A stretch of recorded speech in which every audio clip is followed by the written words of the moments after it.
Hello, everybody. Welcome to another episode of You're the Cure. I'm Dr. Ben Edwards. Got a great show for you today. We've got Robert Whitaker, journalist.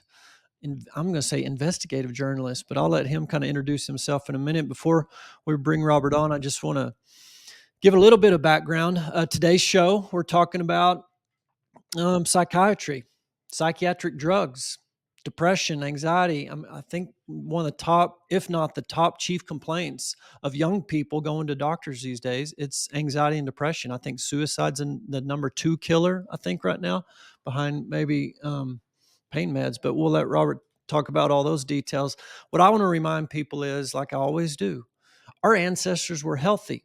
One thing, of course, if you're a longtime listener, you've heard me talk about Weston A. Price, Nutrition and Physical Degeneration. This is kind of the Bible of nutrition for integrative doctors.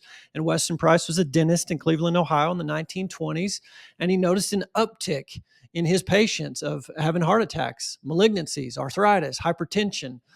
So he traveled the world for 10 years with his wife, went to all these different people groups, 14 different people groups all over the world.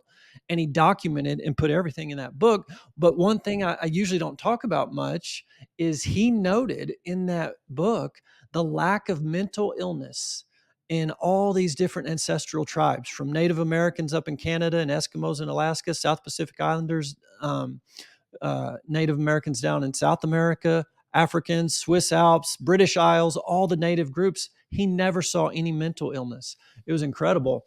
And we don't talk about that. We've had Sue Becker on the show before talking about sifted grain, enriched white flour. And when that started in the 1920s, they started taking that wheat and germ, the wheat, germ, and bran out and leaving us with just starch and protein. And actually, the first indicator that that wasn't a good, healthy thing for us was the psychiatric hospitals started filling up in the Southeast back in the 1920s and 30s. They traced it back to sifted grain. So the government came and said, you've got to enrich that flour, put some of these B vitamins back in there, and some of these psychiatric symptoms went away. We've talked with Dr. Naisha Winters on the show before. Here's her book, Gut and Psychology Syndrome. And you can go through that book and she just nails it. Schizophrenia, dyslexia, ADD, autism spectrum. And she connects gut brain health together. And her whole focus is get the gut healthy, get leaky gut dealt with, get the microbiome reestablished. And a lot of brain inflammation and brain symptoms can be reduced or even resolved just with gut health. Dr. Perlmutter, this is an old book, Grain Brain, which he was pretty much anti-grain in that book, but which we're not. As Sue Becker said, it's the sifted grain that's a problem. If you do fresh milled, it's really not. That's a whole nother show. Go check that out if you want to know more about that. The point of Perlmutter's book, though, when you have damaged microbiome and inflamed gut from processed food, it can affect the brain. So we know there's this huge connection between the gut and the brain. Today's show, we're not going to, maybe, I don't think, get too much into that. We're going to go more to a different angle here to just bring some awareness and really informed consent. I'm a big informed consent guy. Once I learned the truth that I didn't learn in medical school, I feel obligated to share it with patients. That's the whole reason I changed my practice 12 years ago. I wanted to give patients an option. Here's a standard of care that the Texas Medical Board requires by law that I give you. And here's a complementary and alternative opinion or possibility for treatment, and which is also legal in the Texas Medical Board Rule 200. We can do this, complementary and alternative. So this option, let's give you the truth, give you the real data, and then you make a decision on what to do. But it's hard to find the real truth. And it turns out I didn't learn the whole truth in medical school. And thus, in the psychiatric realm, when I read a few days ago, a week ago or so, Dr. Joe Mercola featured Robert Whitaker on his daily email specifically about the fraud and corruption of a study, probably the top study for antidepressants, I think is back in 2006. And we'll let Robert explain all this. That basically said these SSRIs, so that's your Prozacs and Lexapros, this class of antidepressant, anti-anxiety medications is super successful, like in the 70% range successful, when the truth was a little different than that. So we're going to talk about that today and a whole lot more. So Robert Whitaker, welcome to the show today. Thank you for joining us. A pleasure to have you. It's a pleasure being here. Thanks for the invitation. I'm looking forward to it.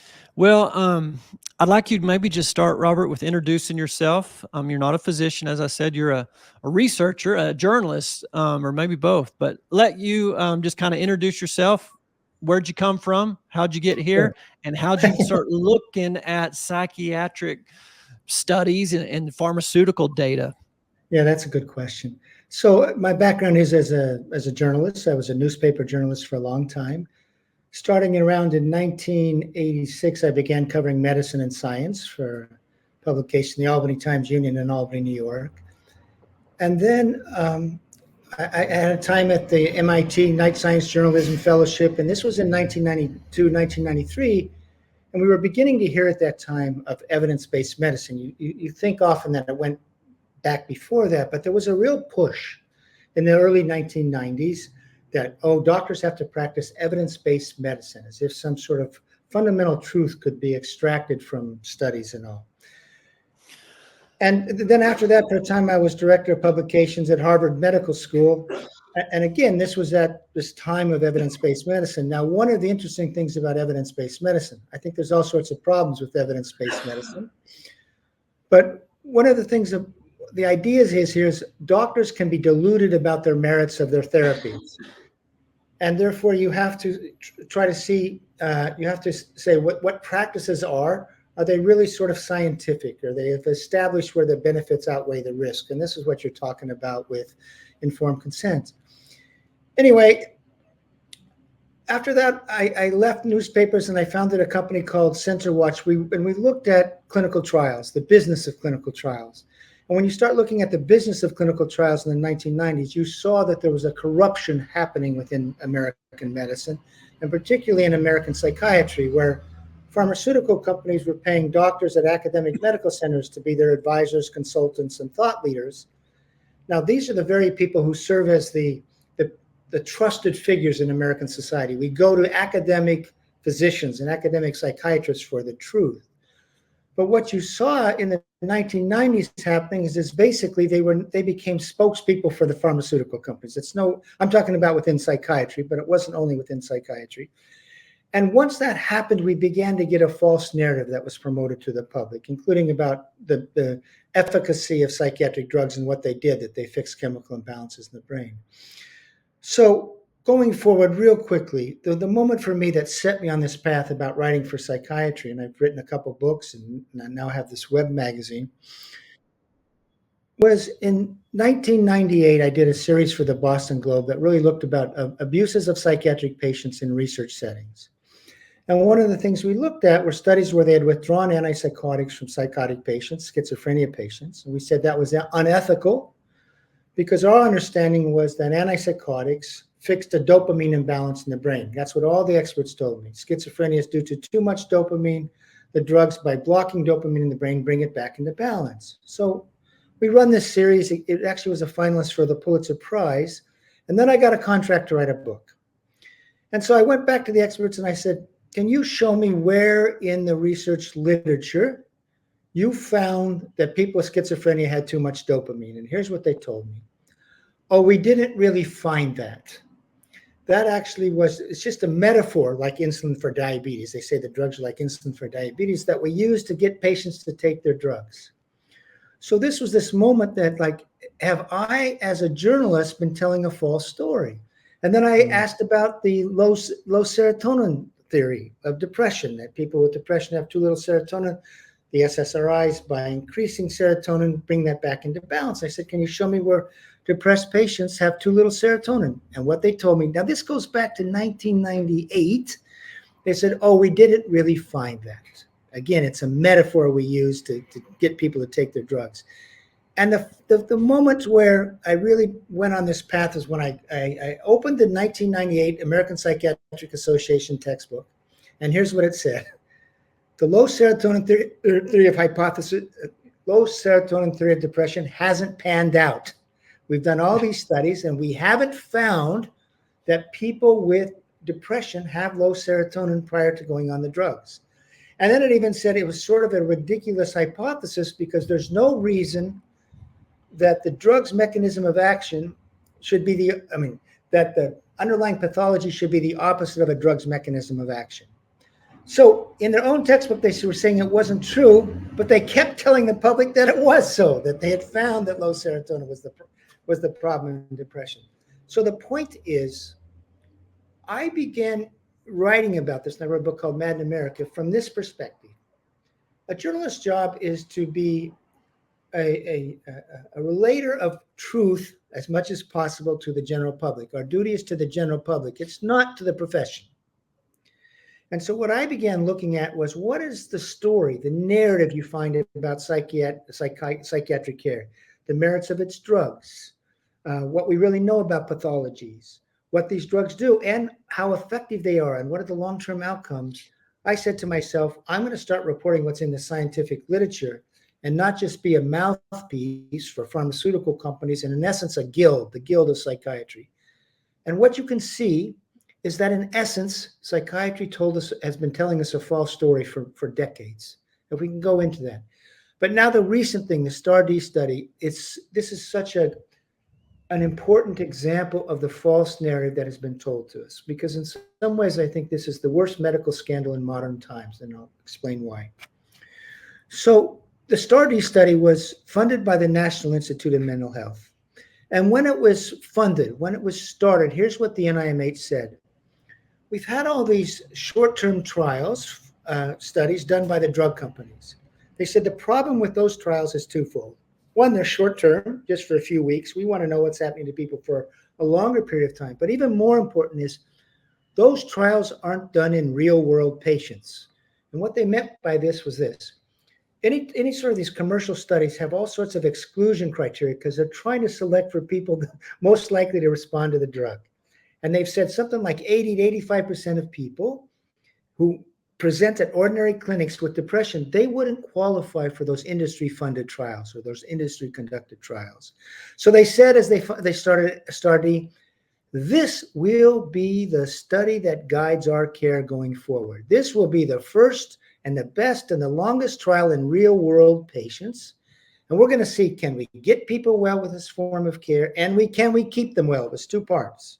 We're going to see if we can get them well and keep them well. Now, the way the study was designed, basically they had 4 different tries to get a person well. If the first antidepressant worked, they could add on a second, or they could switch to a second, or they could do antidepressant plus psychotherapy. Anyway, they were given 4 different tries to remit, okay? And here's what they announced. It was good news. 70%, by the way, there was 4,041 patients entered. This is seen as the largest and longest trial ever conducted of antidepressants. And the good news was this: 70% remitted. Their symptoms went away, okay?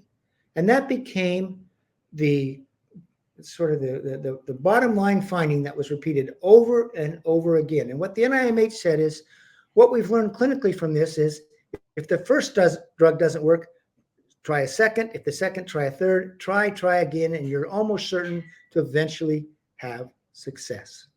Now, whenever the merits of antidepressants were questioned going forward after that, the media was always referred to this study as late as 2022. This is the study that these drugs work for most people. However, in truth, you could, if you really looked at the publication in 2006, you could see something was amiss. You could see, like, the number of patients seen as entered in the trial kept changing. And also 1-year results. What happened? So those who remitted, who got better, were then put into a follow-up trial for a year, but they never really told us what those results were. How many stayed well? Well, there was a guy named Ed Piggott, a psychologist from Connecticut, who began poking into this after the announced results in 2006. And he used a Freedom of Information request to get the protocol. And once he had the protocol, he could start seeing was, had they adhered to the protocol? And what he has now demonstrated, he's been working on this for 15 years. And he published something in the British Medical Journal this past September. And by the way, I've been writing about this for 13 years, this fraud. It's just now we have definitive proof. The actual remission rate there, and I'll talk about how they did the fraud, if they had adhered to the protocol, what they were supposed to do was 35%, not 70%. They doubled it, and I'll explain how they did that. Then equally, what were the stay well rate of those who remitted, the 35% who remitted, how, they were whisked into this follow-up trial. How many stayed well and in the trial to its 1 year end? Now, Piggott actually had figured this out years ago. It was 3%. Of the 4,041 who entered the trial, only 108 remitted and stayed well and in the trial to the end of 1 year. All the others either never remitted, relapsed, or dropped out. So the stay well rate was 3%. The public was told of a cure rate of 70%. Now, that's a dramatic difference. Now, why didn't they tell a remission rate of 35%? Why didn't they tell us the stay well rate that was documented? Okay, everyone else either never remitting, relapsing, or dropping out. Why didn't they tell us that? Because that would have led society to question the merits of these drugs that were their frontline treatment, which they were still propounding as fixing a chemical imbalance in the brain. So how did they, what was the fraud they did? Well, number one fraud was you had to have a certain score. It's called on the HAM-D score to be eligible for the trial of 14 or more. It's a moderate level depression, okay? Of that 4,041, 931 weren't depressed enough to enter the trial. Some of them, in fact, had such low scores, they would have been seen as in remission at the start. Now, in the very first report after stage 1, the researcher says, we can't count these people. They're not evaluable. But by the time they got to stage 4 and wanted to do the cumulative results after 4 things, they knew the remission rate wasn't good. So they added these patients back in, the 931 who weren't eligible. That added something like 600 remitters to the tally. Then the second thing they did was they switched endpoints. What happened is they said they would use the HAM-D at the end of each stage to see who was in remission.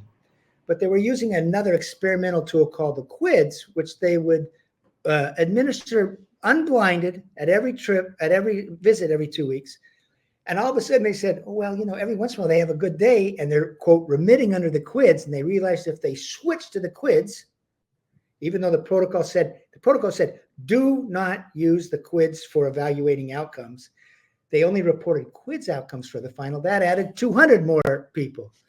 Then the people who dropped out right away, they took that group away, even though all dropouts were supposed to be counted as failures. And then finally they did this. They said among those dropouts, if they would just stayed in for the rest of to the end of the 4 stages, they would have remitted at the same rate as those who did. And that added another something like, how many more did that add? I don't know, another 500 remitters. So what they did with these 4 protocol violations, they in that manner, they drove the actual remission rate to 35% up to 70%. That is research fraud. When you switch endpoints, you count people who aren't even depressed enough to be eligible for the trial. Then you do this theoretical calculation, even though the dropouts were supposed to be counted as treatment failures. And finally, going to the 1-year results, they never discussed it. What happened there was a graphic you couldn't make sense of that showed that, in fact, there was only 108 left in the trial at the end of 1 year, but they didn't want to announce that. And when Piggott figured this out and published a paper of it, he asked basically the one group that covered it, other than us, Mad in America, Medscape, asked one of the lead investigators, what do you think about this? So 108 people out of 4,041, and the lead investigator goes, well, I don't have any dispute with what they came up with. In other words, they acknowledged that it was fraud. So what is the story of? In the largest antidepressant trial ever conducted, which was supposed to guide clinical care, that's what they said in the beginning, they told us for 17 years, since 2006 now we're in 2024, that this showed that 70% were cured in essence. In truth, it was 35%, and even worse, very few people stayed well for a long time. Now imagine if that was the message that went out to the public. Would our use of antidepressants be more cautious? Yes. Does it violate informed consent? Yes. That paper, which published by the American Journal of Psychiatry, has not been retracted. To this day, that is still the standard paper to point to prop up the serotonin theory. Absolutely. Now after Piggott did his paper in the BMJ, my website, madinamerica.com, we did put up a petition asking for it to be retracted because now it was so well established. In this last round, what happened with Piggott is they got access to patient level data. So they had all the case report forms, and then that's where they figured out. So there's nothing to defend themselves now. There's no question. So we asked for it to be retracted. That got a lot of attention, like Mercola picked it up and all. But here's the interesting thing is there's finally a psychiatric journal called Psychiatric Times that is saying, and here's the key, if this is correct, we've been misled for all this time and we have to correct our protocols. So right there you have a sense of the scope of harm done from this fraud. And going back to what you said is informed consent is a legal obligation. It's not just something maybe you should do. It's actually a legal obligation between the medical provider and the patient. And for so many years, here's what patients were told.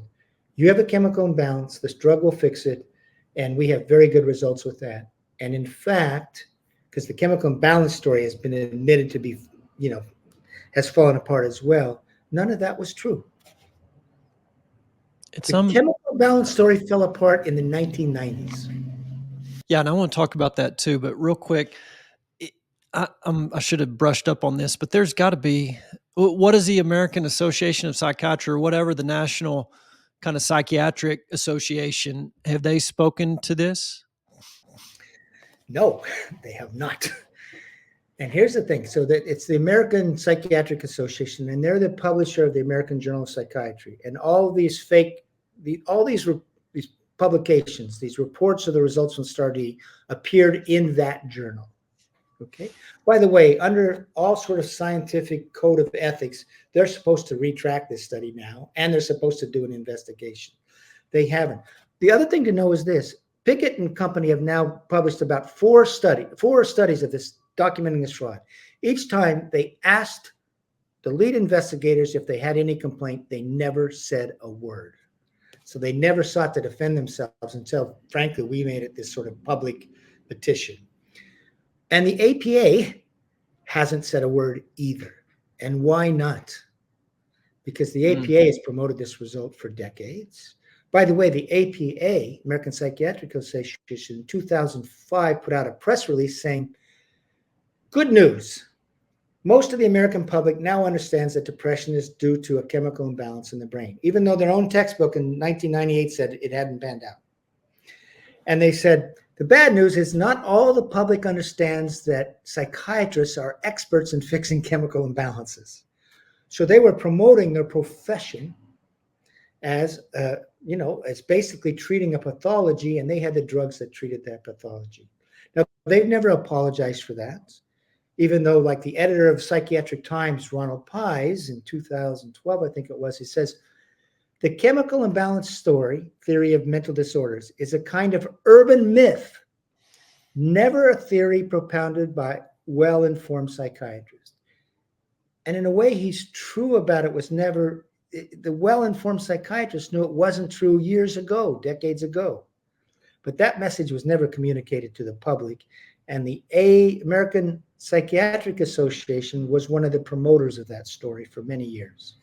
You could find it on their website, for example, until recently. Truly remarkable that there's not a retraction going on. You've got to put this petition on your website. How's that petition going? Well, we did set it up on change.org, and we got around 2,000 signatures from multiple countries, including psychiatrists, saying this needed to be retracted because they felt betrayed by this. Yeah. Now, this has stirred up a real controversy. Finally, we're finally bringing it out into the larger media.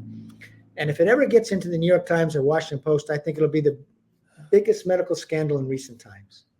Yeah.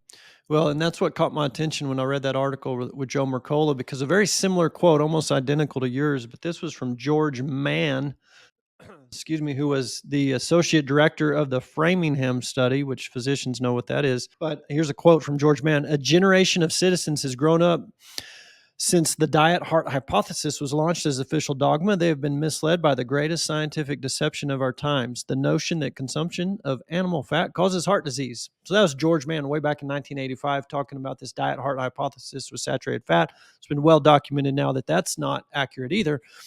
But you said almost the exact same thing. One of the greatest medical frauds of our time or ever. I think it was a quote I read in Mercola's article. And that's a huge statement. But obviously, with what you just laid out, I'd say it's right up there with some of the top scandals ever. Well, look at the number of people who take an antidepressant in the United Yeah. States and globally, and Yeah. including children now. Yeah. And you're giving them a drug that's going to change their brain, right? Change how they interact with the world. It's supposed to change how you interact with the world. By the way, it also often causes sexual dysfunction, all sorts of withdrawal problems. Yeah. But you're getting people to go on that drug that's going to change how you perceive the world under false pretense. And by the way, when that 2006 study was done, there was other studies already coming out saying, boy, our stay well rates are terrible. The lead investigators had done a smaller of the NIMH, that STAR-D study, had done a smaller study, and the stay well rate at the end of 1 year was 6% in that. And as they said, this is an astonishingly low stay well rate. And there had been a couple other studies that really in the 1990s said, boy, we're getting more disability with these drugs as they become more popular. We're getting people switching to manic depressive illness on SSRIs, a diagnosis. So there was real reason to doubt the merits of these drugs, the widespread use. And of course, there's evidence they increase the risk of suicide, or at least in young people. And STAR-D was the study that, as this whole question was being raised, put those questions to rest. 70% will get well. Yeah. And I remember in my gym after it came out, and this was at a time when I knew that something was wrong with this study, because I looked at it, I could see there were switching endpoints and all this stuff. Two physicians were standing in the gym, and they go, well, we finally know that our antidepressants work. We just got to keep using them one after another. And you know what happened with that protocol? If you don't respond to a first dose or a second dose, you become what's called treatment resistance. And now nothing will help you. You sort of this persistent dysphoric state sets in. That used to be about 10% of depressed patients. It's now 40%.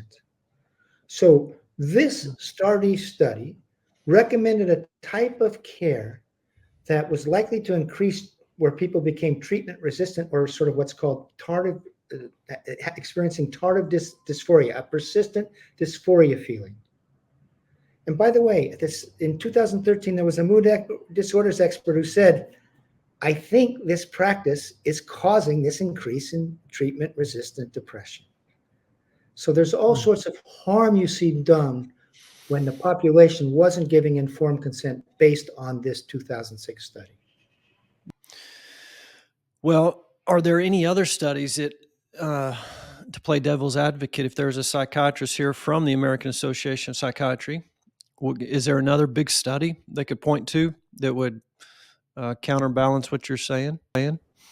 Oh, you mean is it the effectiveness of antidepressants over long term? Correct. Yep, correct. A good quality, high quality study, large study, significant time frame too, that points to any efficacy that's worth much. No. Mm. So I Imagine that. first wrote about this in the book 2010, in a book called Anatomy of an Epidemic. And one of the chapters in there was, it seemed like antidepressants were in fact causing a chronification of the disease. In other words, you looked at what the old school natural outcomes were before antidepressants, and now it runs a much more chronic course. And then you can look at all studies in modern times where you had a group of unmedicated patients or medicated patients. The unmedicated patients are much less likely to be symptomatic at the end of 1 year and much less likely to be functionally impaired. And that was in an NIMH-funded studies. Mm-hmm. Now, I wrote that book in 2010. It's now 2023. And one of the things we do on our website is we keep up with the research. Well, now there's been like 5 or 6 more studies saying that initial response rates, even initial response rates, are really more like 25%, where you have a good response. And stay well rates usually are, 15%, 10%. You're seeing this over and over again and cross-culturally. So, and you can even see new sort of acceptance for the idea in the thing that at best one-third of people will remit on this. One-third will have a response, but that means that their symptoms lower, but they still have symptoms. And one-third just don't even respond. Okay, that's the initial response. And then they'll say, and you can see this in the American Psychiatric Association's own textbook as the New Modern Course. Of that group that initially remits of 33%, about half are going to relapse. Okay, so your stay well rate is really about 16% with this form of care. Remit, stay well. Of the group that responds but never remits, that becomes a precursor to a sort of a long-lasting chronic course or a persistent course, and same with the non-responders as well. So you've really, if you go back to the pre-antidepressant era, they said here was the course of even hospitalized depression. 50% would remit and stay well. They wouldn't come back to the hospital and have another episode, okay? Another 35% would remit, be discharged, and maybe every 3-4 years they'd have another bout of depression and go back. And then there'd be about 15% that would become chronically ill. And you can see that codified in research articles and in the NIMH's own analysis of the natural course of depression in the 1970s. They said, this is an episodic disorder, and unfortunately, no matter what you do, you can sort of expect to get well. That was the natural course. The idea was antidepressants might speed up that recovery process. Well, 30 years later, they said, oh, no, we misunderstood it. It's actually a chronic disorder. Playing devil's advocate some more. All right, doc, I'm depressed. Let's say it's 34% remit, but even though at a year it's only 3%, I mean, those aren't good numbers. But what else am I going to do? Are there studies that show other things are beneficial? Of course, I know this answer, but diet and lifestyle things, sunshine, exercise. Do you have data or do you have numbers on some of these other treatment? Well, there is one, by the way, that just did try to study what is the the course of the disorder today in real world patients if they're not medicated. That had an 85% stay well rate at the end of 1 year. Wow. And that was also an NIMH funded study. Okay, it wasn't as large a study.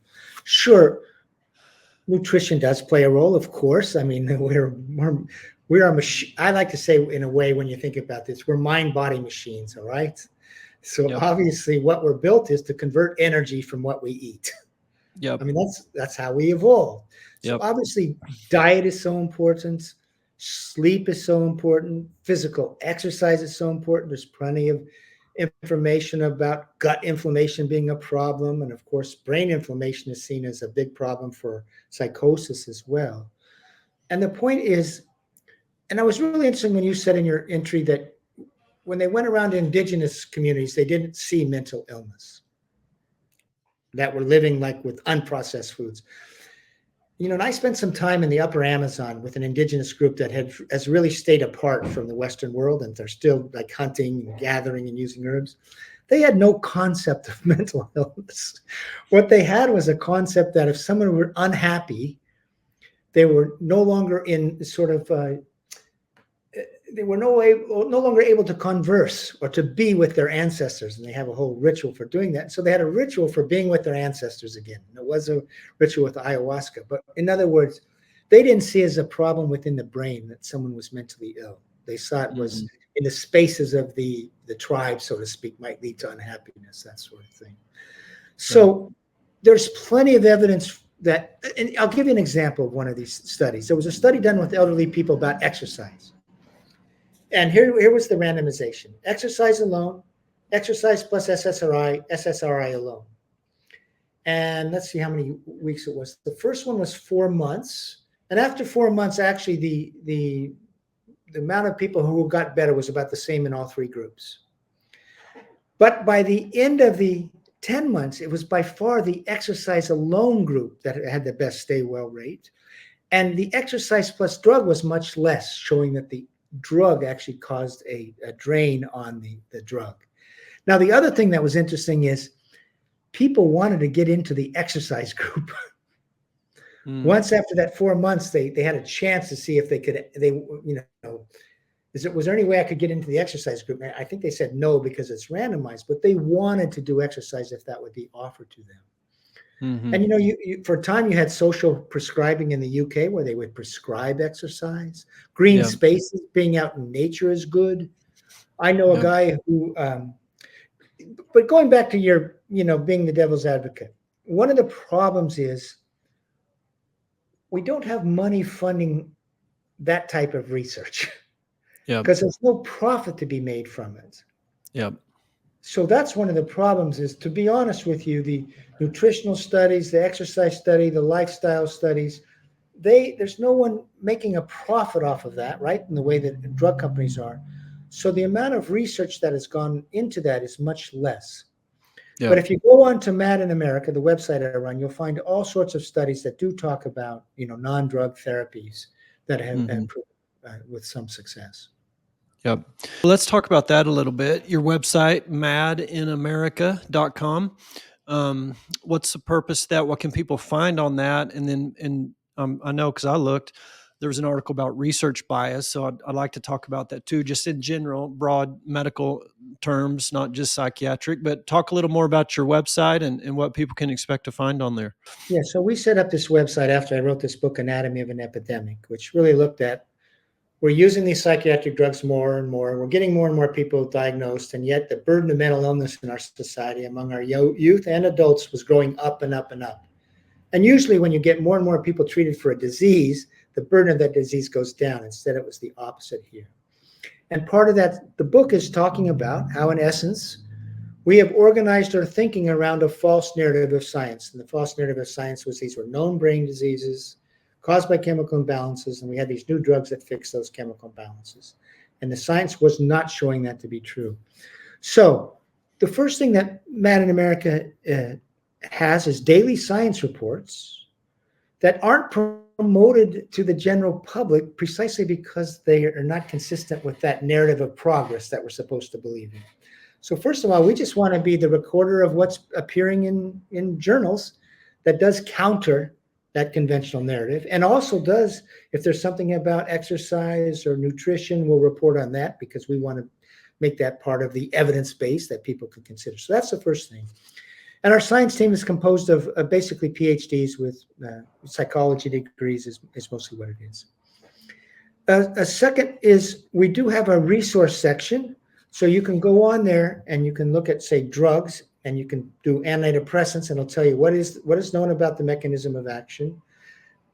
It show you the research on the chemical imbalance story didn't pan out. However, research did show that the antidepressants over time actually induce the very abnormality hypothesized to cause depression in the first place because of the brain's feedback loops that try to maintain a homeostatic equilibrium.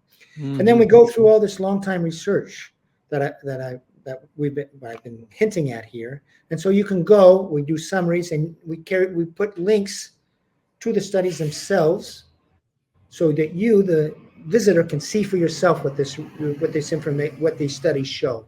You don't have to rely on us. You can go to the studies. So we have those resource sections. You'll also see a resource section about results from non-drug therapies. And by the way, we don't try to be cheerleaders of this. We say, what does the research show about this? And we just say, okay, put that out there. Then we have blogs about people talking about this paradigm of care, this disease model of care has failed. What should we be doing differently?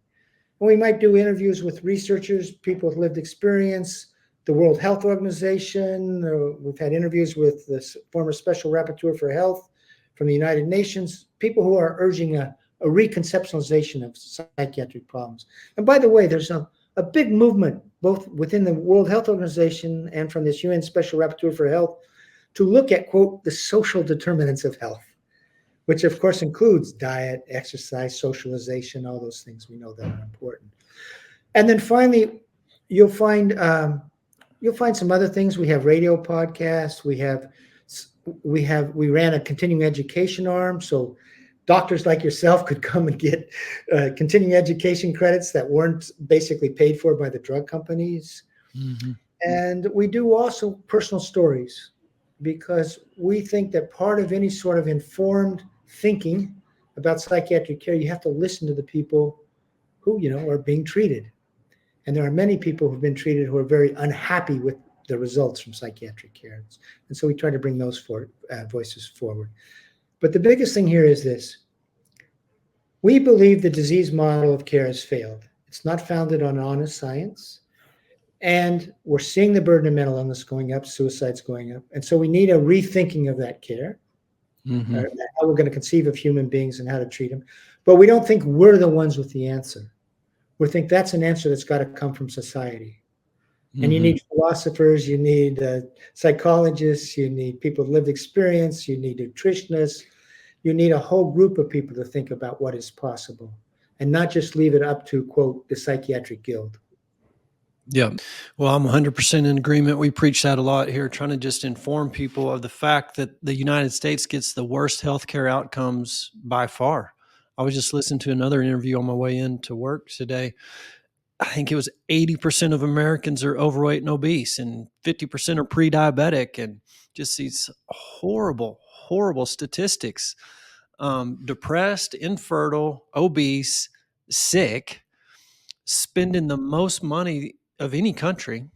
Healthcare costs just up, up, up for results to go down, down, down, and a higher disease burden. The SSRI, serotonin theory, perfect example you just laid out. Here's the treatment. It's actually going to make the whole disease process worse and more long-standing, chronic.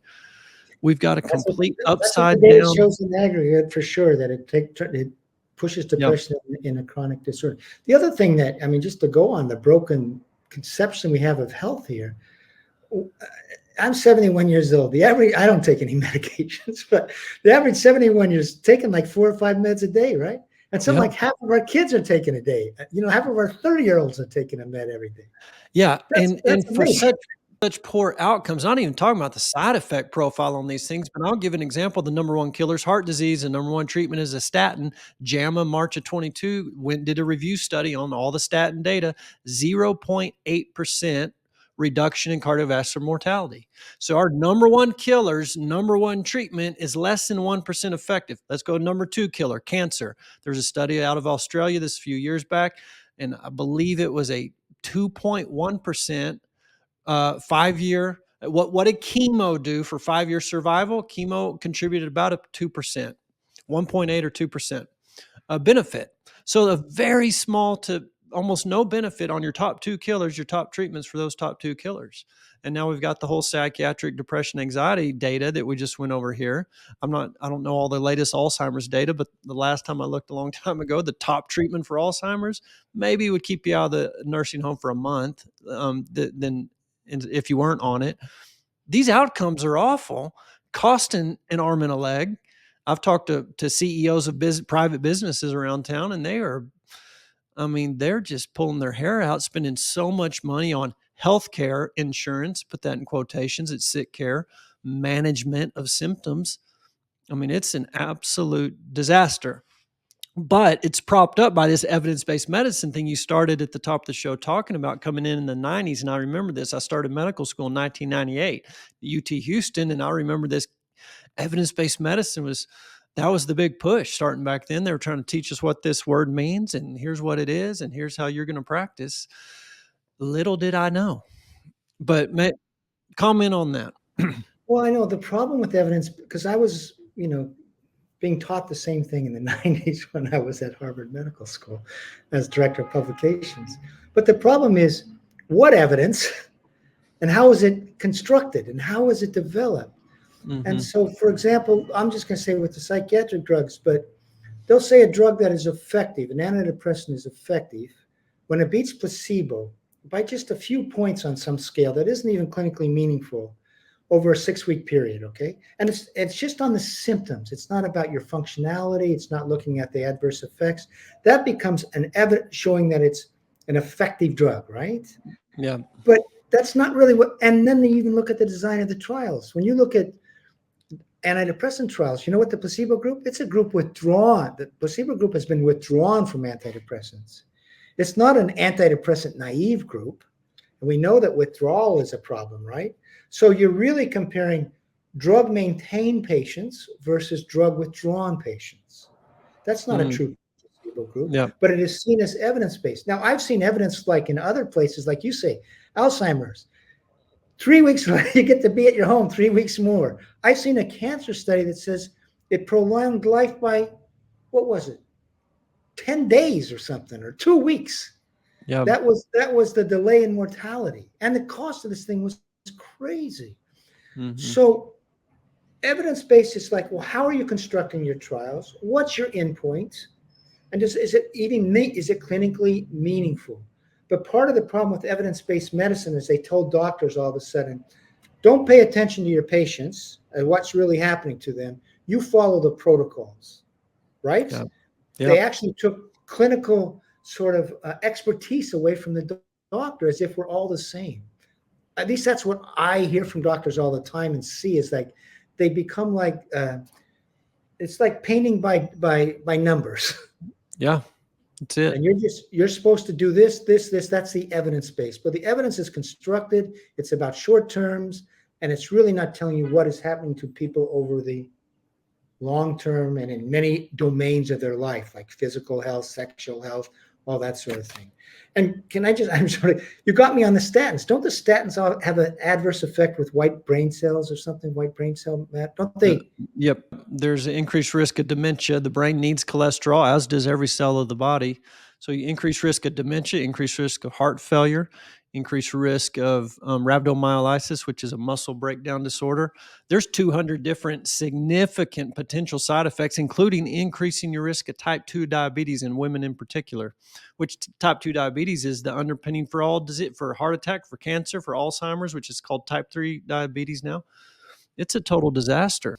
But that was an evidence-based thing to do, right? Give them statins. That's right. Yeah. They have a certain But cholesterol level, you give them statins. yeah, and that levels come down more and more and more. But this was JAMA Cardiology. JAMA Cardiology 2022 does a review study, and that's their, I mean, it's right there in black and white, 0.8%. British Medical Journal did a review study in 2016, and American Journal of Cardiology in August of 2020, and they all say the same thing. There's really no association with saturated fat and cholesterol in the diet. Statins aren't doing much of anything, but yet it's the standard of care. And so I want to talk about that real quick. These standard of care guidelines come down from these committees or these groups. And I can just tell you from, I mean, it's been 25 years since I was in medical school. But basically, what I got trained in was a matching game. A patient walks in with symptoms. I'm going to get a list of those symptoms, match it up to the diagnosis. It's a real simple example, but a headache, you can have a headache that's like a pressure here in your sinuses, or more of a tight squeezing band around your forehead, or like an ice pick in your eye. I mean, that's a migraine. This is a tension headache. That's a sinus headache. And then there's cluster headaches. But that's basically your four choices. So you ask a few questions, you match the symptoms to that diagnosis, that label, say migraine. Okay, that's it. You've got your standard of care pharmaceutical that goes to that diagnosis, not what's causing this, what's driving it, what's the root cause. We don't go into that at all. I didn't get nutrition in medical school. I got 2 hours of nutrition in 4 years. In 4 years? So it's a total symptom treatment paradigm. But like you said, who's producing the evidence driving the standard of care protocols coming from these guideline committees? And doctors are so busy having to see 50 patients a day as a general practitioner.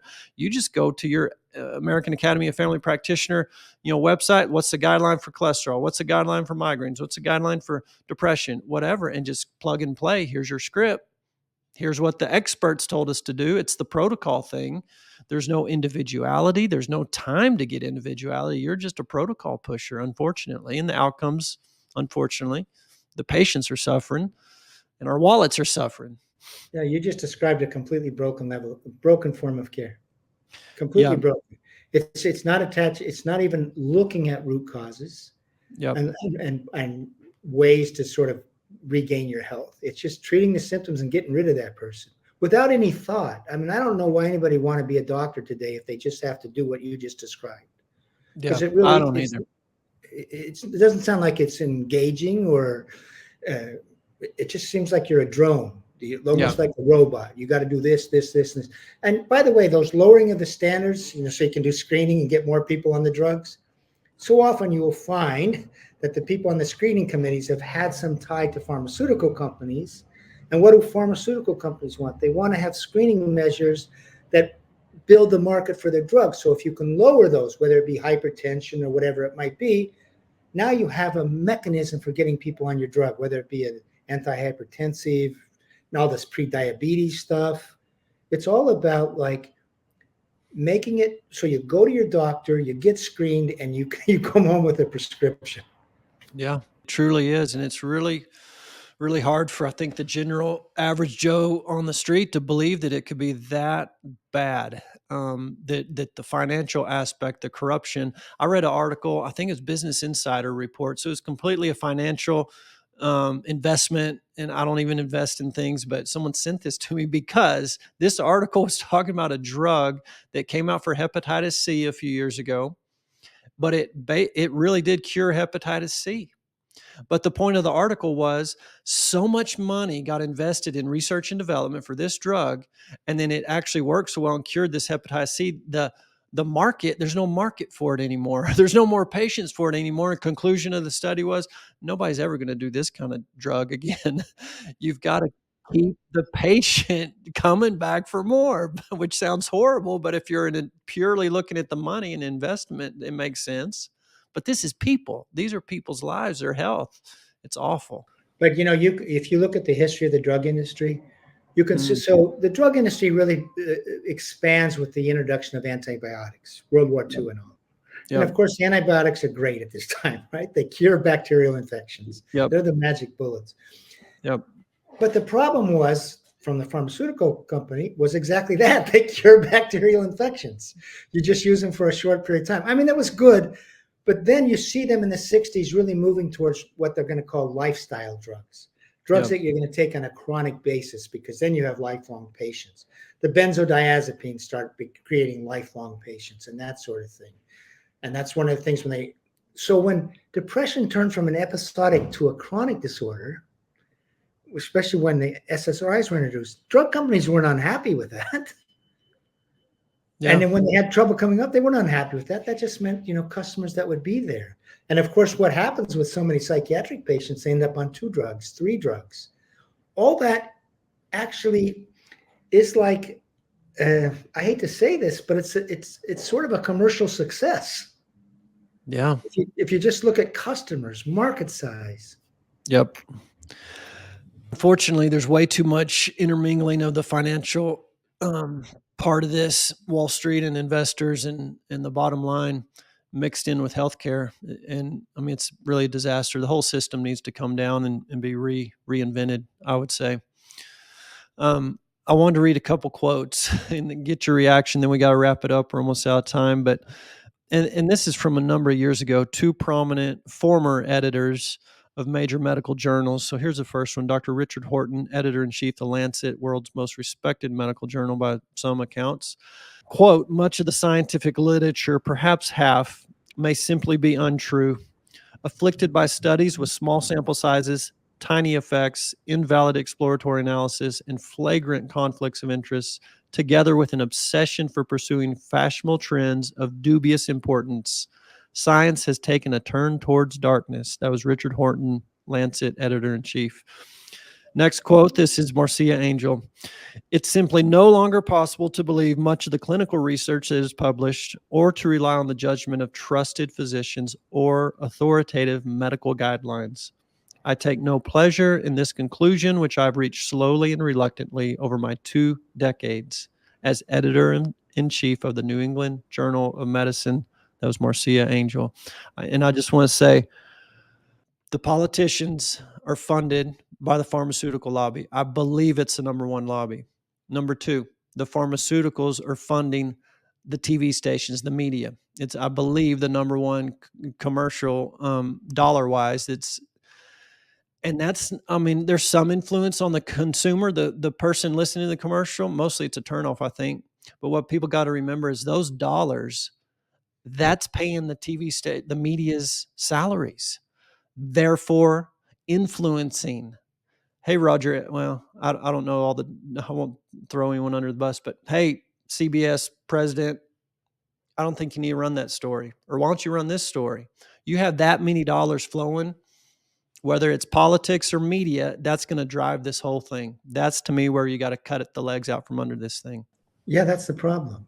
I mean, it's a commercial, well, we're in a capitalist society, and we have politicians. I'm not saying that necessarily that's bad, but the capitalism. But what I'm saying is that's what's operating here. You do have money, and they give both to the Republicans and the Democrats, the pharmaceutical companies. They're smart enough to, Yeah. butter both sides of the hall.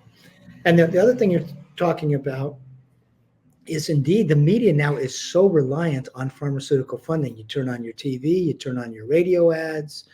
It's over and over again. You see this, and they don't need to call up. If I'm the if I have a big company, right, and 50% of my ads are TV company or whatever are coming from drug ads, you don't have to call me up before I do an investigative report about the high cost of drugs or anything, or this company's drugs or something, or how this drug really isn't so well. It's just you know that this is what's keeping you alive. And when I was a newspaper reporter, you know what? When I was a newspaper reporter, one of the ways that the newspaper survived was car ads. You'd see the display car ads. Yeah. I can tell you, we didn't do investigative reports about car companies, about those car dealerships and how they were, running sales and used cars. You just didn't do it. And because that was off limits to the public, and it's sort of, I understand that. That's how they're making that's how their money. But that's the problem is we do have money that's creating a narrative for us all. And by the way, you say those ads don't work. I think they force a lot of people to come in expecting a pill. That's true. Yeah. They're We don't even know there's another option. I have a No. symptom, give me the pill. I mean, that's what we've been trained to We're do. being encouraged that you can go and get some pill that will take away your problem. That's what those ads do. And then the other thing, I know Marcia Angel, for example. I met her. I know her work. She actually got forced out of the New England Journal of Medicine editorship when she reported on, in 1998, how it was about antidepressants. They tried to do a review of antidepressants, okay? And they were looking for experts in mood disorders who didn't have ties to drug companies to do the review about the merits of antidepressants. And they almost couldn't find anyone. They were all, consulting for all the different makers of the antidepressants. So she wrote an editorial about that. And very soon after that, she was out. And they brought in a new editor that was going to be more amenable to the drug companies. Yeah. So, but when you have very sober people like Richard Horton, Marcia Angel, there's some other former editors of the American Medical Association, the British Medical Journal, they all said the same things, that we got to a place where you would think of medical journals as sort of study laundering operations. In other words, they didn't trust what was being published in their own journals. And that's what you heard from Marcia Angel. That's what you heard from Richard Horton. And there's others that have said the same thing, which means, are we practicing evidence-based medicine? We're not even doing that, because the evidence is, what they're telling us is tainted. That supposedly is guiding us. Yep. Well, there's hope for the audience out there. This is kind of a depressing interview, but it's part of, we've got to open our eyes, and most of our listeners do have their eyes open, but we want to get this to everybody too. So share it with your friends and family. madinamerica.com is the website where you can go and see the data, see these unbiased reports. veritaswellnessmember.com. You can come learn how to not need a pharmaceutical, or how to get off your pharmaceuticals, learn about the diet and lifestyle things that drive this inflammation-based chronic disease epidemic. It's epigenetics. It's not your genetics. It's the things outside the genetics, your diet and lifestyle. And we'll teach you that. veritaswellnessmember.com. You can sign up right there to get with one of our wellness navigators and learn more. All right, Mr. Richard Whitaker, sure have enjoyed the conversation. Any closing thought or comment? No, just thanks for having me. And I think what you're doing here is by emphasizing the importance of environment, nutrition, exercise, sleep. It is pointing us down a way we need to go, which is, how do we human beings, with our bodies and mind being sort of tied together, how do we stay well? Yeah. And obviously just trying to go drugs because you're not perfect is not the answer. Yeah. Well, thank you for your time and for all your efforts. I know years and years of investigating this stuff, and now it's kind of getting out. It seems like, so that's good. Thank you for all you've done, for your dedication to the truth. Appreciate you. Thanks a lot for having me. All right, everybody. I'm Dr. Ben Edwards. We'll be back next week with another great show. Remember, you're the cure. See you next time.